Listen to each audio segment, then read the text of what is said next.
Got it. Hey, Hey, how are you? good. How's it going, Rich? Good to see you, man. Good to see you. Thanks so much for doing this. This is like just out of the blue for me and just a lot of fun. I'm a huge fan. Well, I appreciate that, and I love that poster behind you. It's funny when I got this poster. I had signed by you, a whole bunch of other people involved, Sid, of Right? course. And the one quote that ended up on there, because I didn't ask for quotes, I just like, the signature's okay, whatever. And I got my titties don't flap. And after she was done writing it, she's like, "Oh, I didn't ask you if you wanted that on there." I'm like, "I absolutely want that on there now." All right. And of course, it's That's written right fantastic. across your chest, so that's appropriate. Yes, that's right. Those titties don't flap either. All right, so I'll do the quick introduction. Yeah. I'm Rich Howells, the founder and editor of NEPA Scene, and today I'm here with Bill Moseley, who's the guest of honor at the NEPA Horror Fest on Saturday, June 17th. So, how are you doing? I'm doing good. I'm here in Tahunga, California, where it is the May gray is given way to June gloom. So it's a little chilly for Southern California, but Okay. it's a nice day. Happy to be here and happy to be coming back to Dickson City and Scranton in general. Oh, so you've As been I might to. have mentioned, I was just there doing a movie called The Fetus Oh, cool. and stayed in Dickson City and went into Scranton when I was able. Hmm. I'm a big coal guy. For some reason, I'm obsessed with coal and coal mines. Oh, And okay. my favorite day was going to the Lackawanna County uh, coal mine and going down in there and just spending a day surrounded by anthracite. Yeah, it's there's a lot of really interesting history there that they've kind of preserved for everybody, especially the coal mine tour. That Did you coal get to mine go on tour one? was fantastic.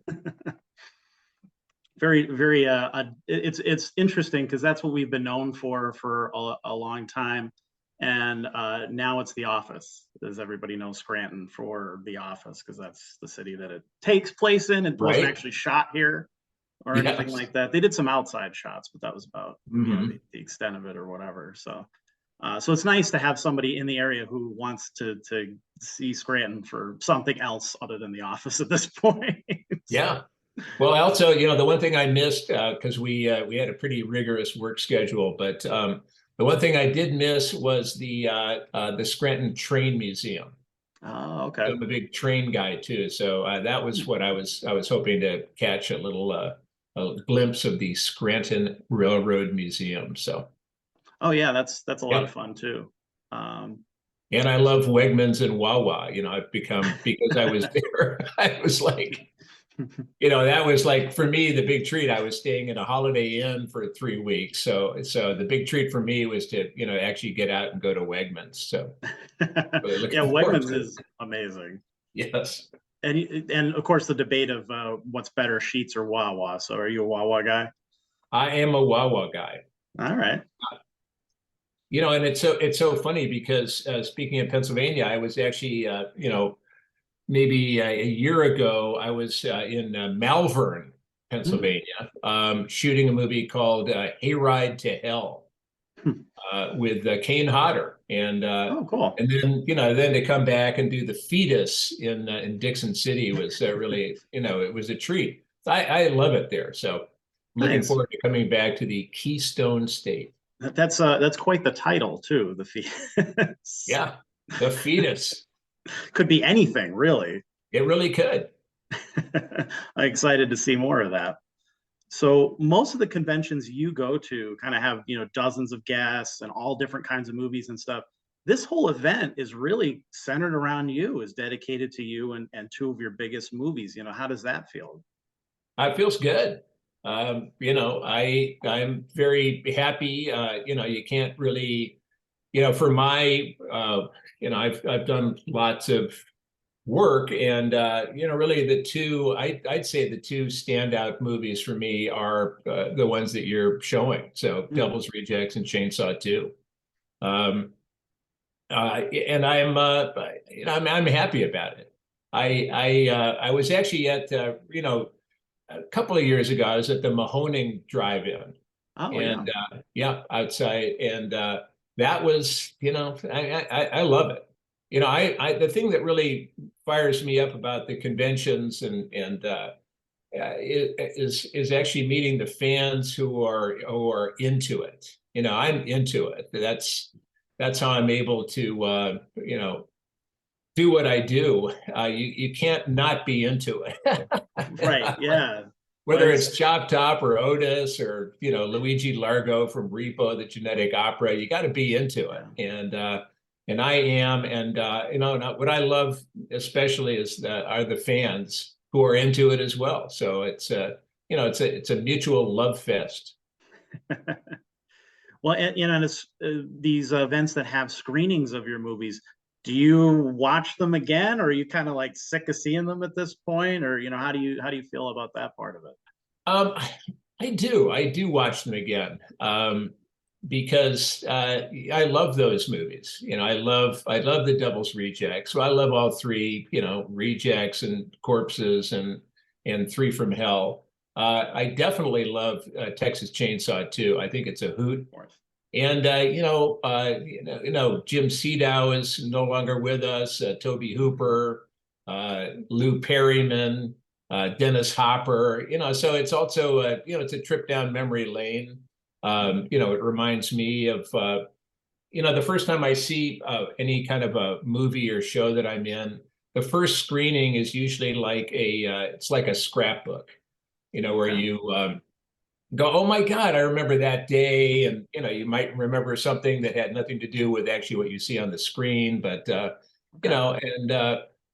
for me, obviously, with the Devil's Rejects, with the passing of my great friend Sid Haig, so that there's a certain nostalgia to it, but it's a damn good movie. And I'm always excited to see it with an audience, because I'm always excited, especially for people that are watching it for the first time, because it just, I have pride, because it's Rob's movie, but it's like just having done it worked with Sid and Sherry certainly, and Rob. I mean, it's just I don't know, it fires me up. So, looking back on them, do you feel like that is your legacy as an actor? Do you consider them iconic horror films? Like, how are you kind of overall seeing them, past the personal memories and stuff? Like, when you're summing it up overall. I do. I do look at them as, especially with the Devil's Rejects. I really consider that, so far to be, one of the high watermarks of my career. And if that's it, if I were to, drop dead tomorrow, which would kind of screw up your plans, but I have there are no signs that I will, but I'm saying that would be a great legacy.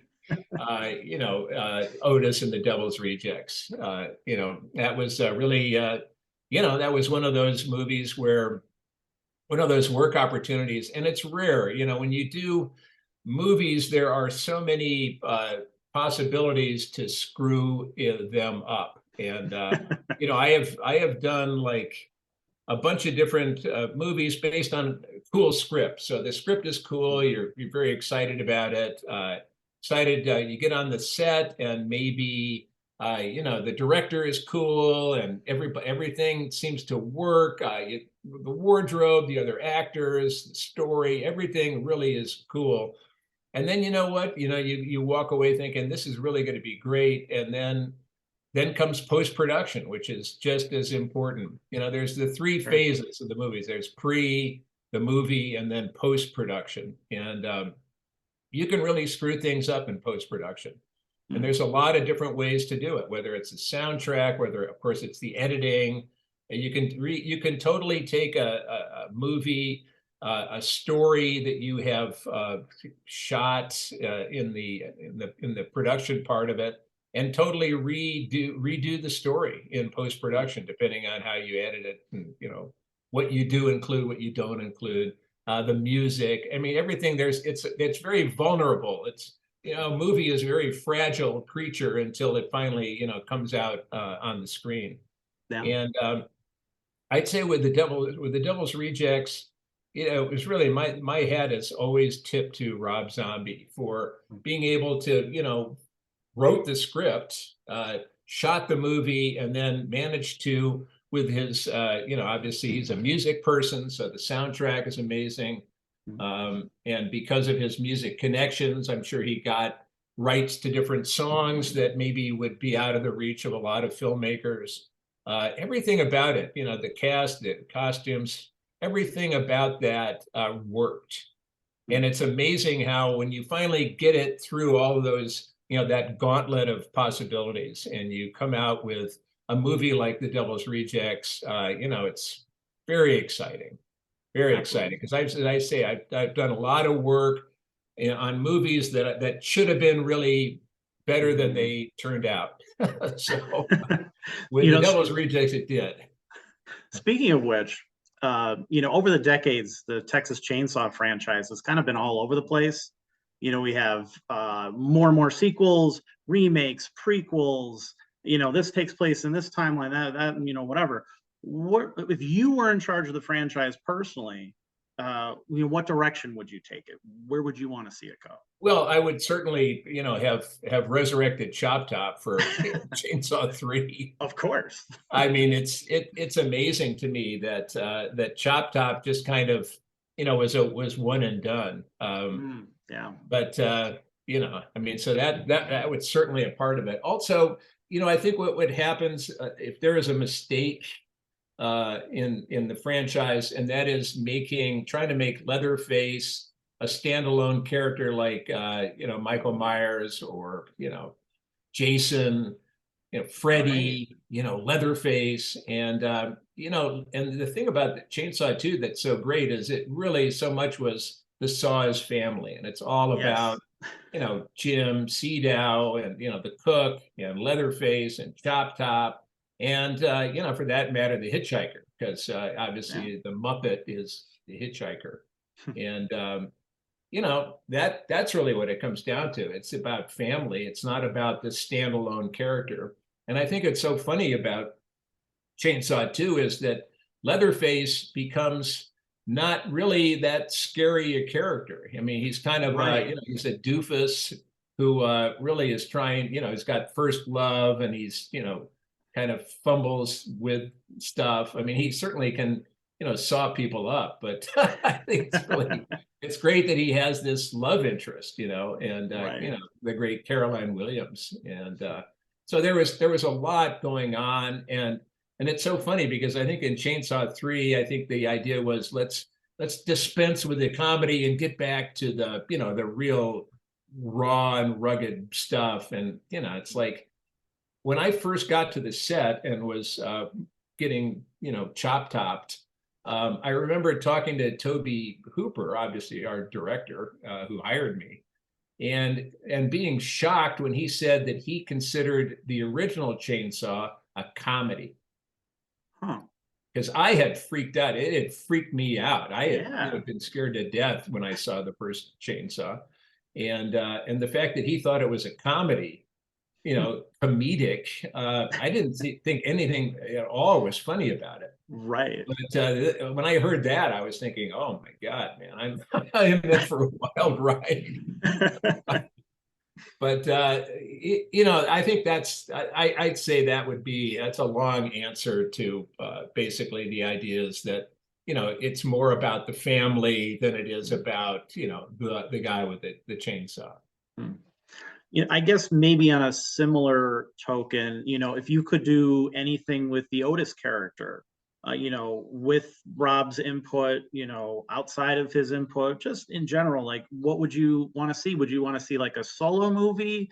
Does he work better with the family? Is it maybe one of these prestige TV shows they're doing at this point, where you're on Netflix or something like that. You can really kind of stretch out a story, or like, would that interest you at all? Is that something that like you'd want to see, and like, what would you want to see in it? If that Well, is, I mean, it would interest me just from a, I mean, that's, from a job point of view. Yeah, of right. course. Speaking of Netflix, I've been finally watching Stranger Things. And I just started literally 2 months ago. Okay. And I had not seen it. I hadn't had Netflix and TV and, moving, et cetera, et cetera. But anyway, I just think that that would be cool. Let's get Otis on Netflix, or let's get him on Stranger Things. I just saw, my buddy Robert Englund, on an episode of Stranger Things. And we have a new movie coming out called Natty Knocks, NattyKnocks. Okay. And it's Robert and Danielle Harris and me, and nice. directed by Dwight Little, who did Nightmare on Elm Street 4, I think, and he's done a bunch of cool stuff. So that was fun. But with Otis, I don't know.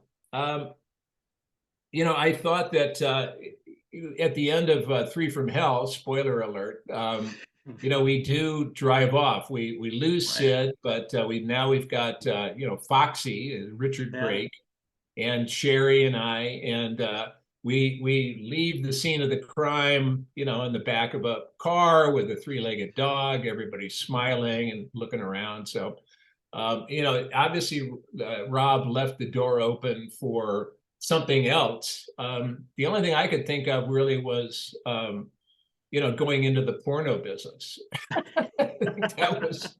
That seemed to be kind of what what Foxy wanted, and certainly Otis was in agreement.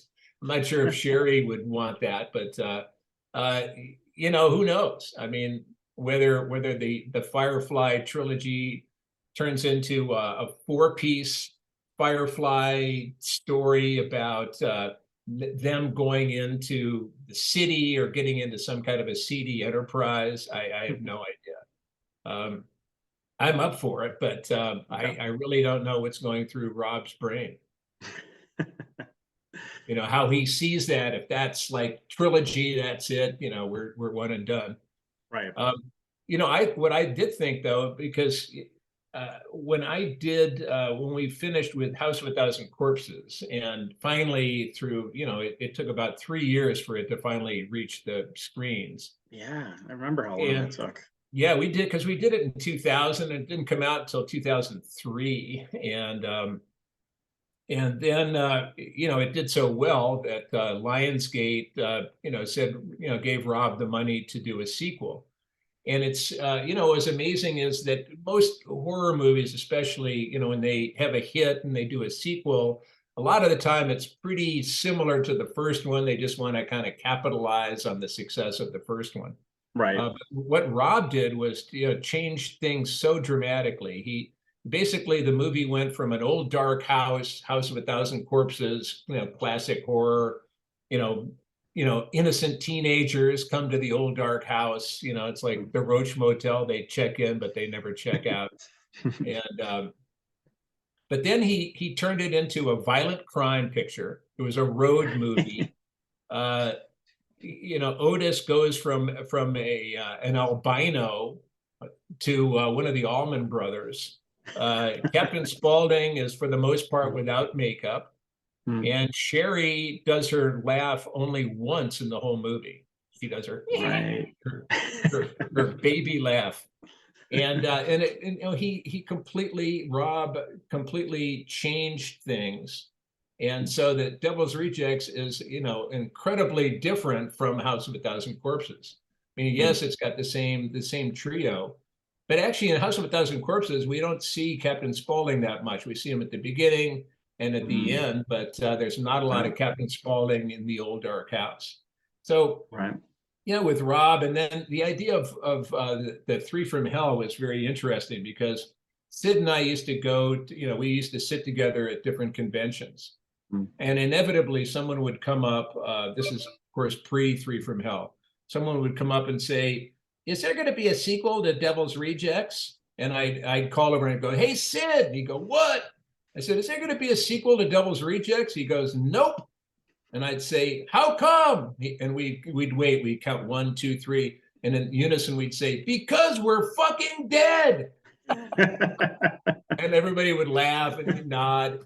And, by golly, somehow, some way, it turns out we weren't fucking dead. That we had been shot by rifles, 20 shots at, a piece. And somehow we managed to survive.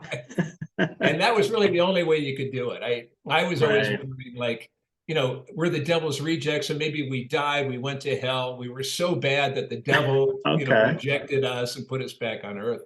But of course, when you do that, then we're supernatural, and anything goes. The only way that really, you could do a sequel that it wasn't supernatural and then got silly was, again, we survived, miraculously survived all these gunshot wounds. And I thought that was great. And I thought what Rob did with Three from Hell was really amazing. Just story-wise. Also, remember, we were about to shoot when we found out that Sid was ailing and couldn't do the movie really as was originally written. So, Rob had to kind of rewrite it. He ended up with Richard Brake from 31, and it was just an amazing act on Rob's part to pull it together, kind of swerving, kind of almost off the cliff, and just doing this amazing job. So I have full faith that if there is going to be a fourth movie, and I certainly haven't heard one peep, but if there were to be a fourth movie, I'm sure that it would be really fantastic. Yeah.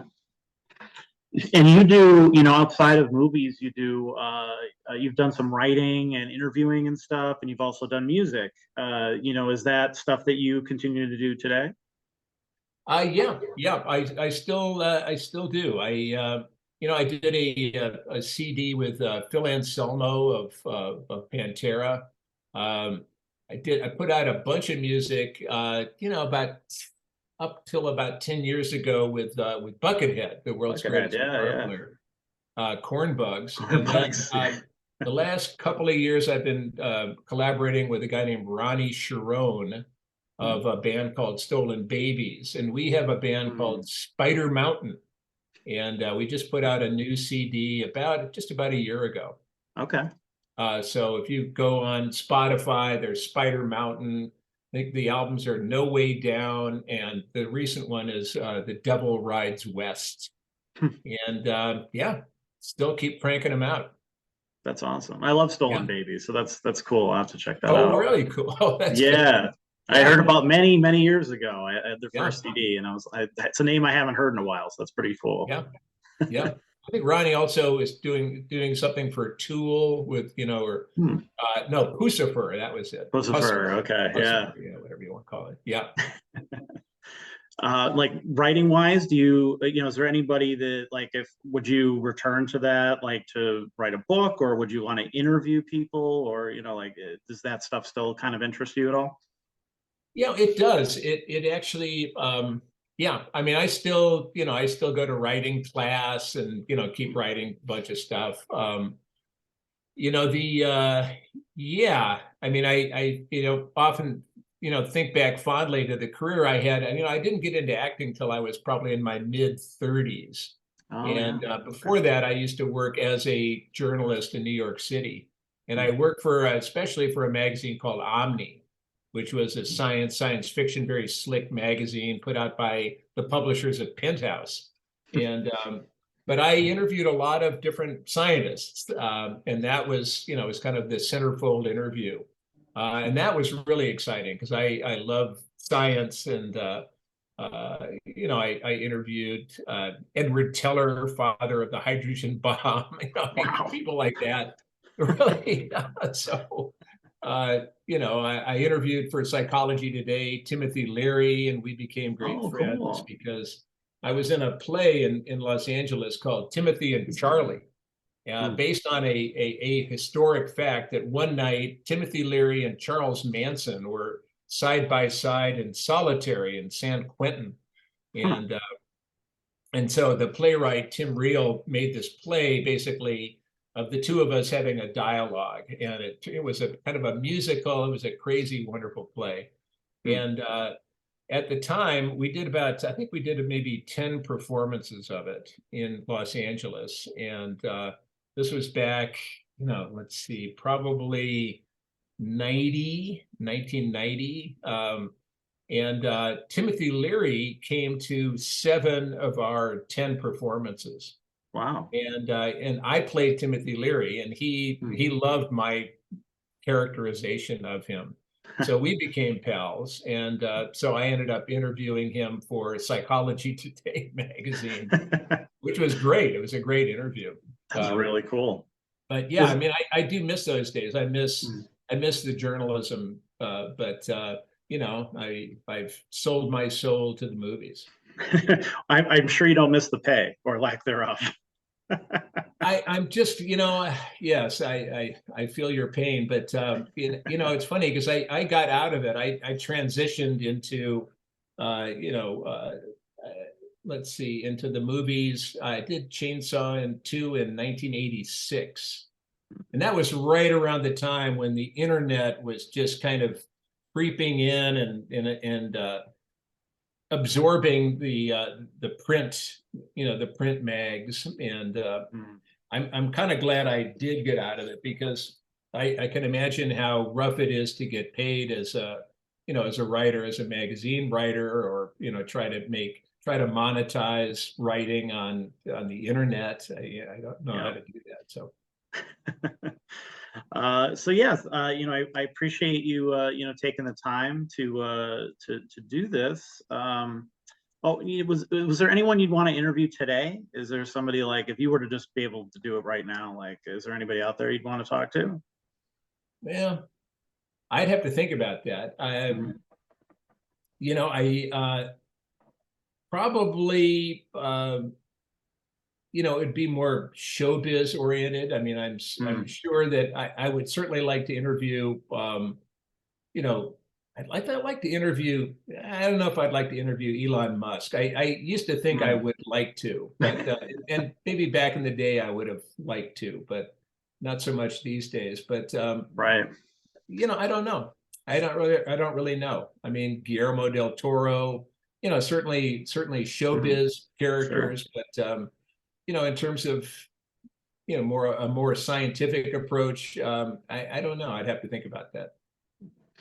Well, I appreciate your time doing this. What are you looking forward to about NEPA Horror Fest, other than obviously the trains and coal mine? Hopefully you get to catch some more of that kind of stuff. Wegmans and Wawa. That's what we got. And one big drive-in. Yes. Yeah, I'm just looking forward to getting back to Pennsylvania. Nice. Yeah, it's really, now the weather's finally broke, so you'll probably actually get some decent weather. Very cool. In a couple of weeks. Yeah, very much looking forward to it. Thank you so much for your time. I really appreciate it. It's been a real pleasure. Well, thank you. Thanks for having me, and I'll see you soon. Yeah, absolutely. All right.